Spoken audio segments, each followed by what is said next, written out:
Welcome to Talk Treatises. It's great to be here. We are doing something a little different today. A little meta. A lot meta, actually. Usually on this show, we're looking outward, right? We take a heavy tome of moral philosophy or a classic piece of literature, something by Dostoevsky or Kant or maybe a modern treatise on economics, and we really dissect it. We try to find the mechanics of the good life. Exactly. We look for virtue, we look for duty, we look for the structural beams of society. But today, we are turning the lens inward. We're looking at the mechanism of the discussion itself. We're looking at the protocol, the rules of engagement for having these kinds of conversations in the first place. We have this text in front of us. Let's call it a Manifesto on Intellectual Discourse. And it's a fascinating, almost strange document. It doesn't just tell you what to think. It creates a very, very rigid framework for how to think. And more importantly, how to talk about thinking. Yes. It's basically a guide on how to run a high-level philosophical deep dive, which, makes it particularly relevant for us, but also, I think, for anyone who's just trying to navigate the sheer noise of the modern world. It really is a classic meta text. And what strikes me immediately is the specific frustration that you can feel coming off the page, the frustration that birthed it. Oh, absolutely. It feels like it was written for an age of absolute information overload, which is our age. We're living in a time where access to information is basically infinite. You can pull up the sum of human knowledge on your phone while you're waiting for a coffee. And yet the ability to synthesize that information, to actually make sense of it, feels like it's degrading. We have more dots than ever before, but fewer and fewer lines connecting them. It's the bumper sticker problem, which the text is obsessed with. We live in a world of the 3-sentence summary. You go online, you read a headline about a hugely complex ethical framework like utilitarianism, and you think, okay, greatest good for the greatest number, got it. Check. Next topic. Right. And you move on. You have the illusion of competence. The text suggests it's like glancing at a subway map of Paris and then claiming you've lived there for a decade. You know the names of the stops, but you have no idea what the city feels like. That's the core intellectual problem this text is trying to solve. Yeah. It's the gap between familiarity and true mastery. It argues that genuine understanding, the kind that actually shifts your worldview, the kind that changes your behavior, requires a very specific blend of rigorous logic and what it calls conversational wit. I love that phrase. It's trying to bridge this enormous gap between the dry, dusty academic lecture that puts everyone to sleep and the chaotic, superficial, often angry shouting matches we see all over social media. So the thesis here is just so compelling because it suggests that high-level conversation isn't just about being smart. It's not just about having a high IQ. No, it's a skill. It's a specific style of engagement. And it argues that if you can master this style, this protocol, you can actually move the needle on the good life. It suggests that the way we talk determines the quality of the truths we're able to find. It really is a manifesto for a meritocracy of ideas. It's demanding that we strip away all the appeals to authority, strip away the boring parts, and just look at the naked arguments themselves. It's almost like a call to arms for the educated and curious, as it puts it, to reclaim the public square from the trolls on one side and the pedants on the other. A very narrow path to walk. It is. So let's unpack this, because the text leads with a requirement about the persona of the philosopher that is, frankly, intimidating. It sets a hard metric on intelligence, and it uses a statistical term to do it, which is bold. The +3 standard deviation standard. Right. It explicitly states your IQ is your normal benchmark +3 STD EV. Now, when I first read that, I have to admit, I recoiled a bit. It sounds incredibly elitist. It sounds like it's saying, if you aren't a certified genius, please get out of the room. Is this just intellectual snobbery, or is there a functional reason for setting such a high bar? I had the exact same initial reaction. It reads like a velvet rope at some exclusive club in a city I can't afford to live in. Yeah. But I think we need to read it metaphorically as well as literally. Okay. In statistical terms, 3 standard deviations above the mean put you in the 99.9th percentile. It's the extreme right tail of the bell curve. But in the context of this manifesto, I really don't think it's about, checking ID cards or Mensa memberships at the door. So it's not a gatekeeping mechanism. I don't think so. I think it's about setting the expected speed and density of the conversation. Okay, I like that. It's setting a bandwidth requirement, like the difference between an old dial-up modem and a modern fiber optic connection. That is a great analogy. That's exactly it. It's saying, look, we have to assume familiarity with basic philosophical concepts. We aren't going to slow down to explain what ethics means in a general sense. Right. We aren't going to define epistemology or metaphysics every single time we use the words. It just assumes the listener is educated and curious. And that assumption allows the conversation to skip the entire preamble and go straight to the nuance. It's the difference between an introductory undergraduate class, a 101 course, and a graduate seminar. Yes. In the intro class, you spend 3 weeks just defining terms. You spend a whole week just explaining what subjective versus objective means. In the seminar, you assume everyone did the reading, everyone knows the definitions, and you get to argue about the implications. You argue about the consequences of the ideas. And that changes the whole texture of the conversation. It changes everything. If you don't have to constantly stop to explain the basics, you can engage in what the text calls playful banter mixed with solemnity. And you can't have witty banter about complex topics if you have to stop every 10 seconds to define a word. The wit actually comes from the shared knowledge base. It's like an inside joke. It's only funny if everyone in the room has the context. This leads directly into what might be my favorite image in the whole text. The dinner party ethic.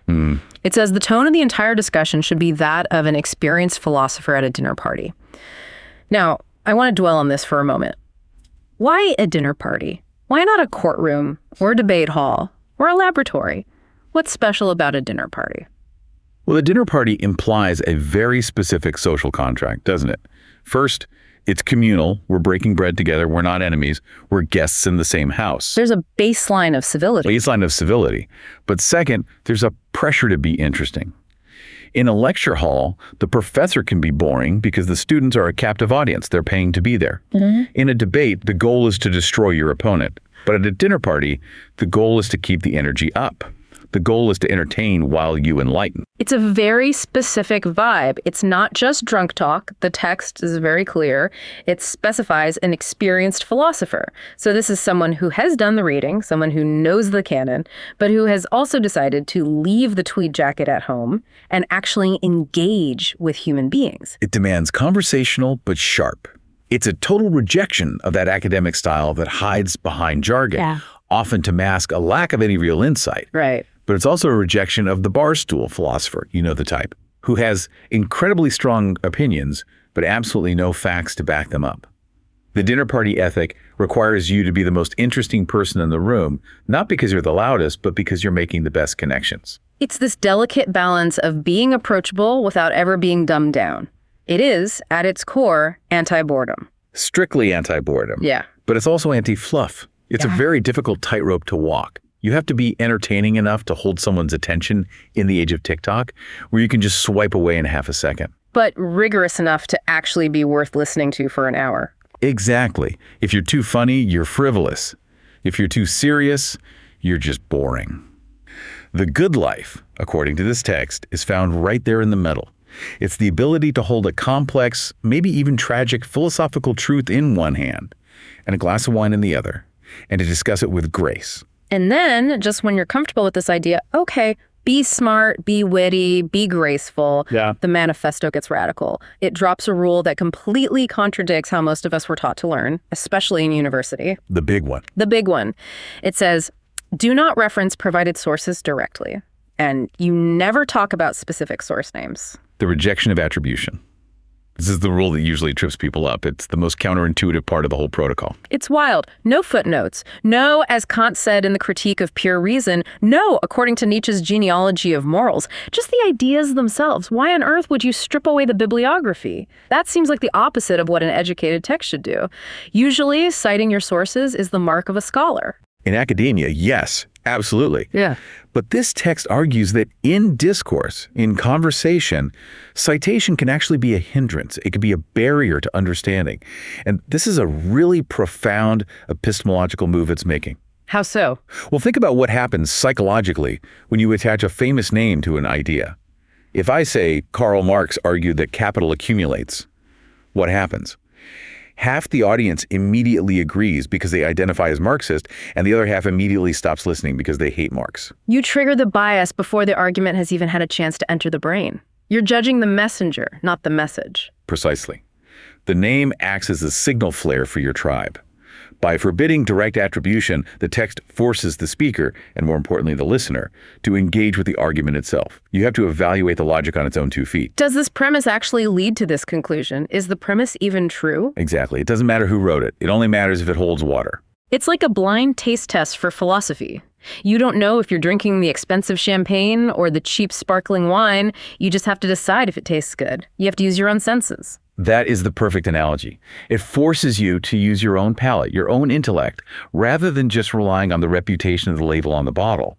It makes the entire conversation about the truth, not about the history of the truth. It democratizes the idea in a weird way. It does. If a terrible person says a true thing, it remains true.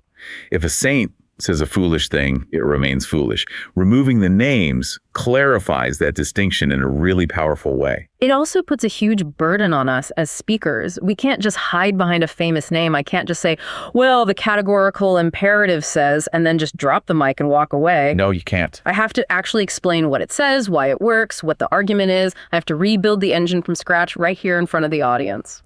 It forces ownership.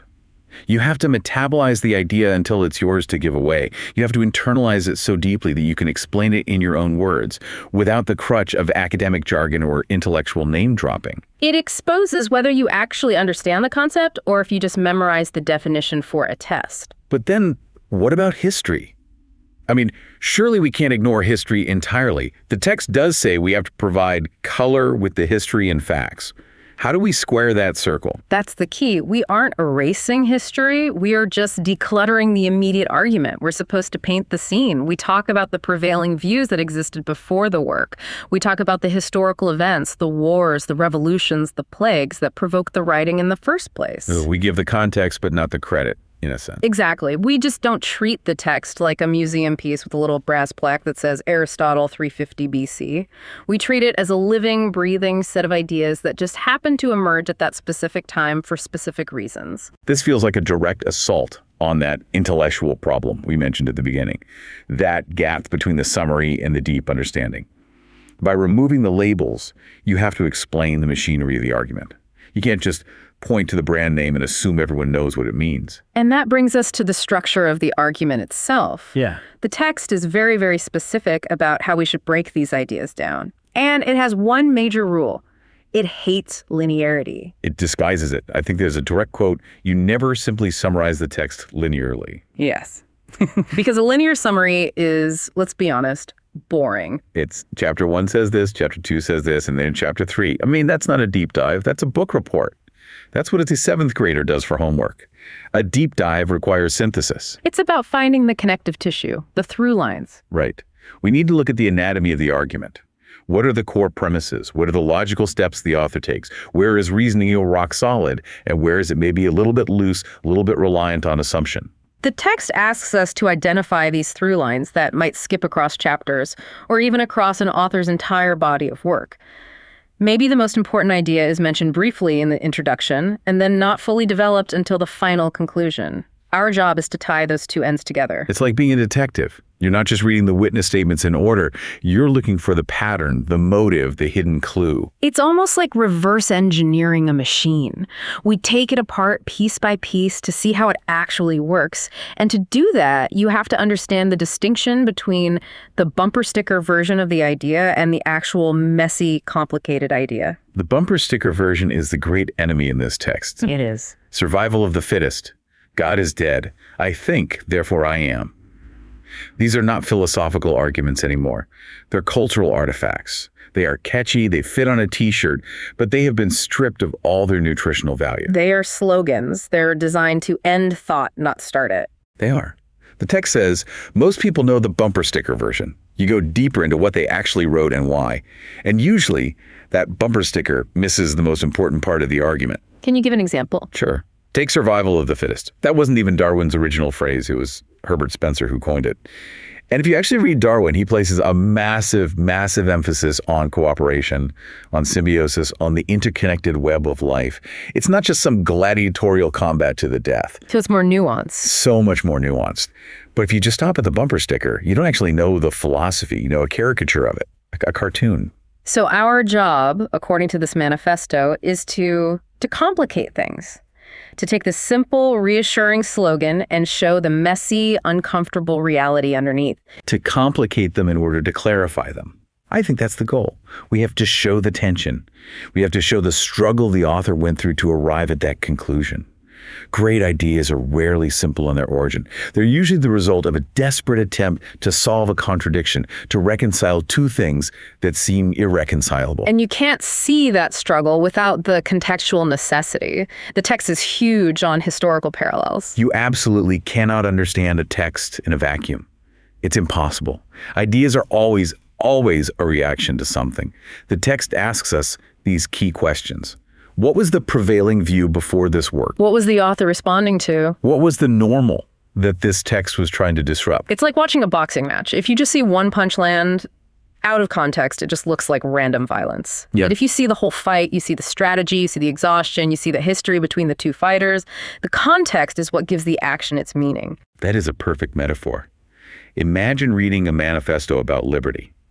If you read it today, sitting in a comfortable chair in a liberal democracy, it might seem standard, maybe even a little conservative or boring. Sure, liberty, we have that. But if you know it was written in a time of absolute monarchy, where the king's word was literally law, and saying these things could get you executed, suddenly the text just vibrates with energy. It becomes radical again. You have to understand the darkness to appreciate how bright the light was. That's the delta we have to find, the change in state. We have to measure the distance between the world before the text and the world after it. And that leads directly to the concept of key innovations. The text asks us to identify what distinctions or arguments the author introduced that simply did not exist in the world before they wrote them down. And often that means creating new vocabulary. Yes. We often mock jargon as being exclusionary or unnecessarily complicated, but the text suggests that sometimes it's absolutely necessary. How so? Isn't plain English always better? Not always. Sometimes the old language is simply insufficient. Philosophers have to invent new words, not because they want to be difficult, but because they're pointing at a shade of reality that no one has ever named before. So it's like a new color. Exactly. If you don't have a word for gravity, it's really hard to explain why the apple falls from the tree. You're stuck saying, just wants to go down.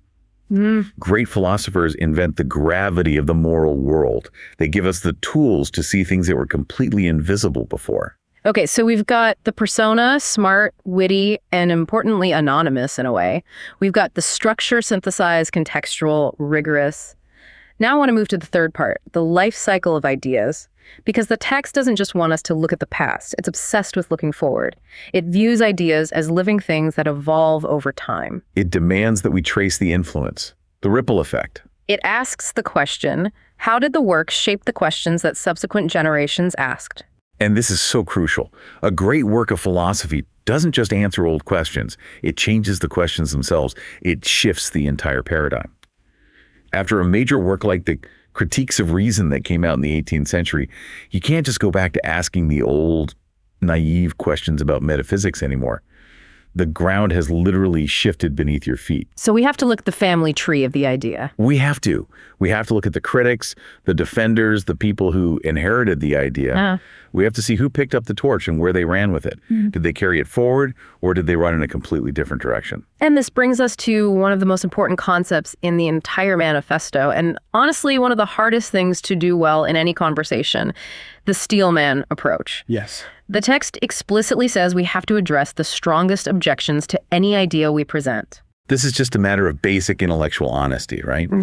The text warns us against dogmatism. It says, and I think this is so important, every great philosophical text has been criticized by serious thinkers.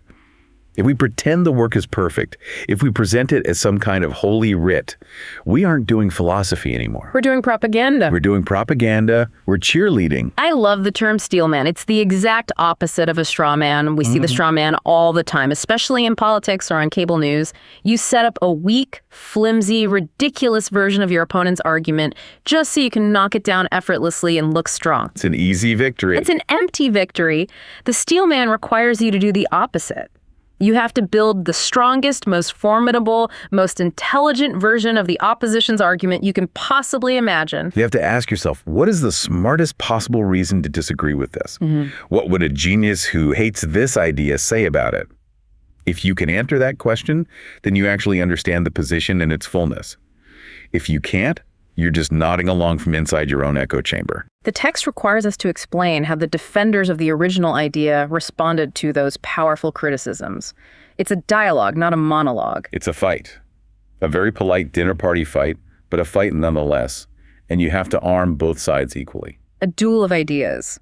And in this duel, we have to avoid that trap of simplification again. The text warns us, very specifically, to distinguish between what the author actually argued and what popular culture claim they argued. This is the Mandela effect of philosophy. We collectively misremember what these great thinkers said, or we attribute quotes to people who never said them. Happens all the time. All the time. Or what's more common, I think, is that we domesticate radical ideas. Popular culture has a way of sanding off the jagged, dangerous edges of a philosophy to make it safe for mass consumption. We turn revolutionary ethics into motivational posters for an office lobby. Exactly. Our job is to make the idea dangerous again, to show the radicalism that has been lost over the centuries, to remind you, the listener, that these ideas were once considered genuine threats to the social order. And then, after we've done all that high-flying analysis, after we've made the idea dangerous again, we have to land the plane. The text calls for concrete application. Yes, philosophy can feel very airy-fairy.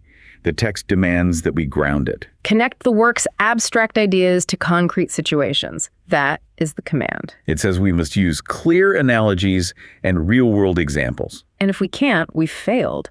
If we're talking about a theory of justice, we shouldn't just talk about abstract scales and blindfolds. We should talk about a specific court case, or a playground dispute between two children, or a political crisis that's happening on the news right now. We have to show that these ideas are not just intellectual toys. They are machinery for navigating the real messy world. If you can't explain how a philosophy applies to your job or your marriage or your voting choices, you haven't really explained it at all. You've just been playing a word game. The text insists that we have to ground the electricity. Otherwise, it's just lightning in the clouds. It's beautiful to look at, but it doesn't power anything. Precisely. Okay, so now we arrived at the final segment of the protocol. And this is the part that, for me, separates this manifesto from just being a good teaching guide. It explicitly asks for creativity. It demands that we run a thought experiment segment. The laboratory of the mind. I love this part. The text says, always end with a thought experiment segment. And it's not just any thought experiments. They have to be, and I'm quoting here, outlandish but plausible. Extreme but logically consistent. It's all about stress testing the ideas. You take the framework that the author built and you put it in a wind tunnel. You crank the wind up to hurricane forces the author themselves never could have imagined, maybe forces that didn't even exist in their time, and you see if the structure holds.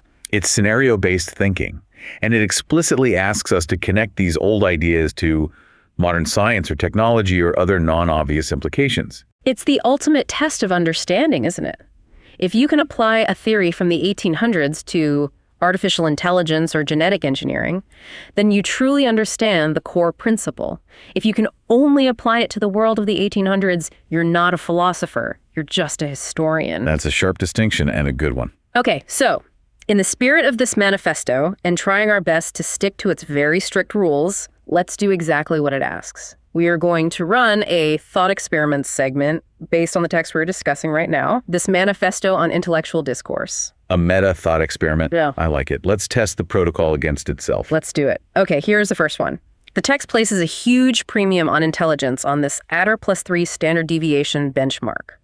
It seems to imply pretty strongly that high intelligence plus strict logic equals the good life. The underlying assumption is that if we all just thought better, the world would be better. It's a very Platonic view, really, that to know the good is to do the good. So, thought experiment number 1. The +3 STD-EV world. Imagine a scenario. Maybe it's a genetic tweak, maybe it's a Neuralink-style brain implant, maybe it's a pill in the water supply, where every single human being on Earth is suddenly and permanently elevated to this benchmark.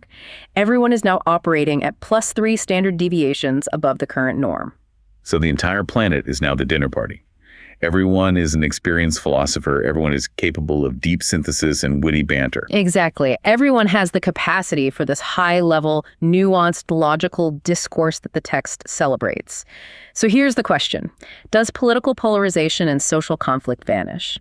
Do we enter a golden age of peace, where we simply logic our way out of wars and poverty? Or does it get worse? Oh, that is a terrifying question. The optimistic view, the Enlightenment view, really is that conflict is primarily caused by stupidity or ignorance or logical fallacies. If we could all just think clearly, avoid those bumper stickers, and use pure logic, we would all agree on what the good life is. We'd see the truth and we would all converge on it. That's the hope. That's the dream behind a document like this.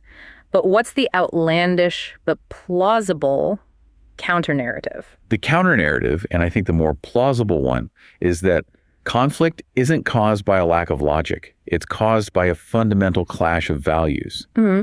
And values are axioms.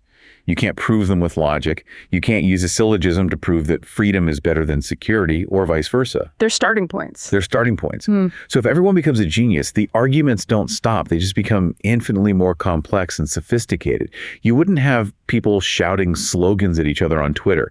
You would have people constructing these elaborate, logically consistent, unbreakable steel man arguments for completely opposing worldviews. So you might have a hyper-competent fascist philosopher arguing against a hypocompetent anarchist philosopher, and neither one can ever defeat the other because they are both too smart to fall for logical fallacies, and their starting premises are just diff. Precisely. It might lead to a kind of intellectual trench warfare, a permanent stalemate of genius. Instead of solving politics, we might just calcify it forever. It suggests that perhaps raw intelligence isn't the universal solvent for disagreement that we often think it is. In fact, there's some research that shows that smarter people are often better at rationalizing their own biases than less intelligent people. They're better at building those logically consistent fortresses around their pre-existing beliefs. So a +3 STD-EV world might just be a world of perfect, unshakable rationalizers. That is a chilling thought. The gridlock of the gods. It suggests that maybe all the poise and solemnity in the world isn't enough to save us from ourselves. Indeed. It forces us to question whether discourse is actually the path to peace, or if it's just a more sophisticated form of combat. Okay, let's try the second one. This one focuses on the no-attribution rule. The text is so adamant. Do not reference source names. Focus only on the ideas. It wants a pure meritocracy of thought. Which sounds noble. It sounds like the ultimate egalitarian ideal for ideas. So, thought experiment number 2, the banned bibliography. Let's imagine a society where this isn't just a rule for a deep dive discussion, but it's the law of the land. Attribution is illegal. It is a crime to say, Shakespeare wrote Hamlet, or Einstein discovered relativity. You can only teach the text of Hamlet or the equations of relativity. All author names are scrubbed from history. Authorship, as a concept, is dead. A world without ego. A true death of the author, not as a literary theory, but as a legal reality. Right. So, does this lead to a utopia of pure ideas where everything is judged on its merit alone? Or does it collapse into chaos? Well, if we follow the logic of the text, it should create a kind of utopia. No one would dismiss a cure for cancer because of the political views of the person who discovered it. No one would ignore a profound philosophical truth because it came from a problematic historical figure. We would live in a constant stream of pure truth, unpolluted by personalities and biases. That's the dream. But human nature is messy. What's the dark side? The dark side, I think, is the loss of accountability and the loss of incentive. First, accountability. If an idea leads to a disaster, say a political philosophy that results in a genocide, who do we blame? The idea itself. You can't put an idea on trial. We need the historical parallels and the names attached to them to understand moral responsibility. We need to know who did this and why. And what about incentive? Exactly. Humans are driven, at least in part, by status and recognition. We want the credit for our work.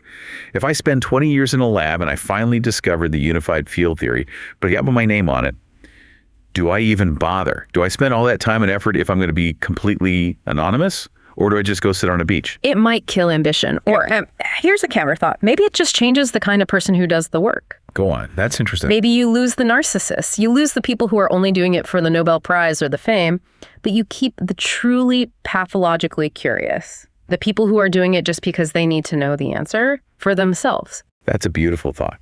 It might purify the entire scientific and artistic community down to its most passionate core. But there's another angle to this, too. It might lead to a society where ideas mutate and evolve much, much faster. How so? Without the heavy weight of tradition anchored to specific, revered names, people might feel freer to remix, to critique, to improve upon old ideas. You wouldn't be defiling Plato, you'd just be editing a useful text. It would turn all of human culture into a giant open source project. Wikipedia, but for all of reality. Open source reality. I kind of love that, and I'm also kind of terrified of it. Which is exactly how a good thought experiment should make you feel. It exposes the tension between our desire for pure, unadulterated truth and our very human desire for identity and legacy. It does. Now, before we wrap this up, I do have to read the disclaimer, as mandated by the text we're analyzing. Please do, it's important. This content is for entertainment and educational purposes only. Do not attempt to genetically engineer a +3 STD-EV population or outlaw bibliographies in your local jurisdiction. Please consult a qualified ethicist before rewriting the laws of your society. Sound advice. And please keep the citations in your term papers. Your professors will thank you. So let's bring it home. We've analyzed this manifesto on intellectual discourse. We've looked at the persona, the structure, the life cycle of ideas, and we've stress tested it with its own methods. It's a rigorous roadmap, isn't it? It asks a lot of us. It asks us to be better readers, better thinkers, and better speakers. It asks us to stop skimming the surface and actually start diving deep. It asks us to respect the material enough to understand it in its full complexity, and to respect the audience enough to explain it clearly without talking down to them. It really is a call to elevate the entire conversation, to move from the bumper sticker back to the treatise. And in a world that is just getting louder and noisier, where the algorithm rewards the most extreme, the shortest, the dumbest take, a manifesto like this feels like a form of resistance. It is. It's a quiet rebellion, a rebellion of competence against the chaos. Now, as is our tradition, I want to leave you with one final provocative thought, something that builds on the text but maybe goes a step further. The text mentions, almost as an aside, that a link to the text is below. It acknowledges that the source exists somewhere, even if we don't name it in the discussion. It relies on the fact that someone wrote it. The map is always available, even if we don't look at it during the journey. The territory has a creator. Right. But in our thought experiments, and more importantly, in our very near future, we are facing something completely new. In the age of AI and large language models and algorithmic content generation, we are moving rapidly toward a world where the source doesn't matter because the source isn't human anymore. That changes the game entirely. The death of the author is no longer a literary metaphor. It's a technical specification of the system. So if a text, a philosophical argument, a piece of art is generated by a machine, the no-attribution rule isn't a choice we make, it's the default state of reality. My question is this. Is the protocol of philosophical discourse we just discussed, this rigorous checking of logic, this dismissal of authority, this deep reliance on internal structure and coherence, is that the only way to survive a future where we don't know who or what is speaking to us? That connects directly back to the idea of synthesis. If the machine generates the infinite text, the only human value left is in the consumption, not the creation. We become the filter.